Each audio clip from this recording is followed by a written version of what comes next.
साथियों नमस्कार, मैं हरिश्चंद्र बर्णवाल एचबी शॉर्ट्स में आप सभी का स्वागत करता हूं। दोस्तों, आज की खबर विनेश फोगाट से जुड़ी है। आप जानते हैं कि हमेशा विवादों में रहती हैं, खेल से कम नौटंकी में ज्यादा। इनको कुश्ती से हट करके नौटंकी के एपिसोड में भी पार्टिसिपेट करना चाहिए। अब ये बात क्यों कह रहा हूं दोस्तों, आज के वीडियो में आपको इनके एक नए विक्टिम कार्ड को दिखाता हूं। रोना धोना शुरू हो चुका है। अच्छा, इसी के साथ एक और चीज दिखाऊंगा कि हरियाणा में ही एक गांव में कैसे एक बेटी ने बहू को हराया, लेकिन किसी की नजर नहीं है, हारने वाले पर नजर है। बस उन्हीं के लिए विक्टिम कार्ड खेलते रहो। खबर क्या है दोस्तों, पहले मैं आपको यह हेडलाइन दिखाता हूं, आप पढ़िए क्या लिखा है। जीत के बाद मीनाक्षी का बड़ा बयान, बोली विनेश को हराना मेरे करियर की सबसे बड़ी जीत। विनेश फोगाट की बात लिख रही है। अब आप सोचिए, किसी खिलाड़ी के जीवन का सबसे बड़ा जो विजय होता है, सबसे बड़ी जीत होती है, वो क्या होती है भाई? वो कोई टूर्नामेंट जीते, चाहे वो एशियन गेम्स हो, वर्ल्ड चैंपियनशिप हो या ओलंपिक हो, यही सब तो होता है ना। लेकिन विनेश फोगाट को हराना करियर की सबसे बड़ी जीत कैसे हो सकती है? और वो भी कोई फाइनल नहीं है, ये भी बता दूं। आखिर कैसे? जरा इस खबर को समझिए दोस्तों। जब कोई खिलाड़ी विनेश फोगाट के साथ खेलता है तो उसे कितने मानसिक परेशानी का सामना करना पड़ता है, कितना मेंटल ट्रॉमा झेलना पड़ता होगा, इस बात को समझिए।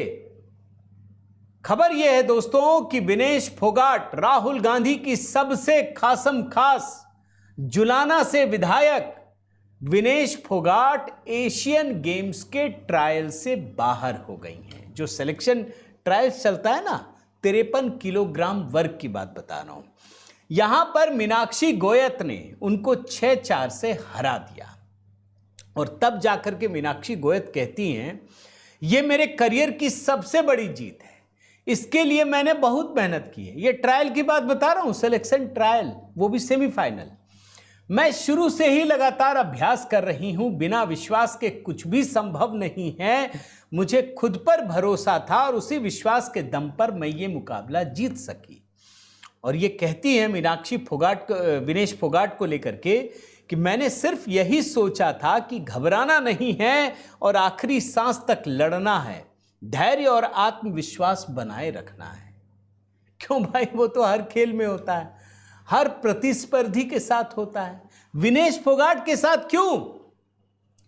दोस्तों, दरअसल इस गेम के बाद विनेश फोगाट एशियन गेम्स 2026 के लिए क्वालिफाई करने से चूक गई हैं। और इसी साल के आखिर में जापान के आइची नागोया में एशियन गेम्स होगा। यह मौका खत्म हो चुका है।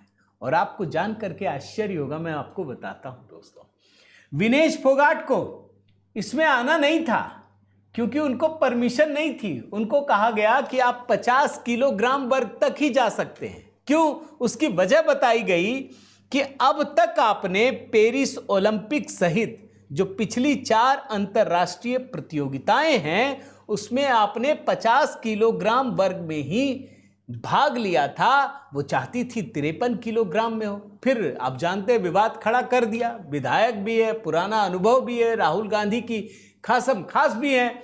लेकिन आखिरकार उनको मौका दिया गया कि आप जाइए, आप 53 किलोग्राम में पार्टिसिपेट कीजिए। जो मीनाक्षी गोयत है दोस्तों, उन्होंने हरा दिया। अब होता क्या है कि आप हार गए, आप जीतते या हारते, हारने के बाद आप स्वीकार करते। क्या कहा विनेश फोगाट ने, आपको जानना चाहिए। ये फिर से विक्टिम कार्ड खेलना शुरू कर दिया। इंदिरा गांधी स्टेडियम में दिल्ली में जब ये हार गई तो इनका दर्द और गुस्सा एकदम से छलक पड़ा। विनेश ने सिर्फ अपनी हार की बात नहीं की, बल्कि पूरे सिस्टम पर गंभीर सवाल खड़े कर दिए और भारतीय कुश्ती महासंघ पर निशाना साधते हुए कहा कि पूरा सिस्टम उनके खिलाफ खड़ा नजर आया। उनको दिन भर परेशानियां होती रहीं, हर पॉइंट पर लड़ाई जैसा माहौल बना रहा। अब देखते हैं हार के बाद भी कैसे मीडिया अटेंशन पाना है, कैसे अपने आप को दिखाते रहना है। विक्टिम कार्ड खेलते रहो बस, और कुछ नहीं। मतलब विनेश फोगाट के बाद कोई रेसलर नहीं और उनसे पहले कोई रेसलर नहीं, बस एक ही कुश्ती की यही है और कोई दूसरा नहीं है। लेकिन हकीकत क्या है दोस्तों, मैं आपको बताता हूं। मीनाक्षी गोयत ये जिंद की बेटी है, और ये जो है विनेश फोगाट की शादी जिंद के गांव बख्ता खेड़ा में हुई, यानी एक बेटी है और एक बहू है। और मैं आपको मीनाक्षी गोयत के बारे में बताऊं दोस्तों कि इनके पिता प्रेम सिंह खेती बाड़ी करते हैं। ये भी हरियाणा की बेटी है। बेटी को कुश्ती में आगे बढ़ाने के लिए ये सोनीपत में रहते हैं। एक बिल्कुल गरीब परिवार से, किसान परिवार से। क्या उनको हक नहीं है? क्या मीनाक्षी गोयत को हक नहीं है? लेकिन उनको पता है कि सामने विनेश फोगाट है, ये तो मेंटल तरीके से भी हरा दे। और इसीलिए मैं कह रहा हूं कि जब ये टूर्नामेंट हो रहा था ना, तो इनका जो पूरा गांव है, चाबरी गांव, वो एकदम लगा हुआ था कि इस बार बेटी को जीत हासिल करना। वो देख रहा था, गांव वाले देख रहे थे कि ये जो मीनाक्षी है कितना मेहनत कर रही है, लेकिन विनेश फोगाट तो नहीं कर रही है। उनको पता है कि भैया सुप्रीम कोर्ट जाओ, यहां जाओ, मौका तो मिल ही जाता है। लेकिन अल्टीमेटली दोस्तों मैदान में तो जो जीतेगा वही सिकंदर बनेगा ना। विनेश फोगाट की हार हो गई। उम्मीद करता हूं अब वो विधायकी का काम करें, अच्छा है, बढ़िया है। कुश्ती करना हो तो कुश्ती करें, लेकिन हारने के बाद ब्लेम गेम ना करें, ये कम से कम उम्मीद जरूर रहेगी। उम्मीद करता हूं दोस्तों ये वीडियो आपको जरूर पसंद आया होगा। कमेंट कीजिएगा, लाइक कीजिएगा, शेयर कीजिएगा। अगर आपने HB शॉर्ट सब्सक्राइब नहीं किया है तो जरूर कीजिएगा। बहुत बहुत धन्यवाद। जय सिया राम।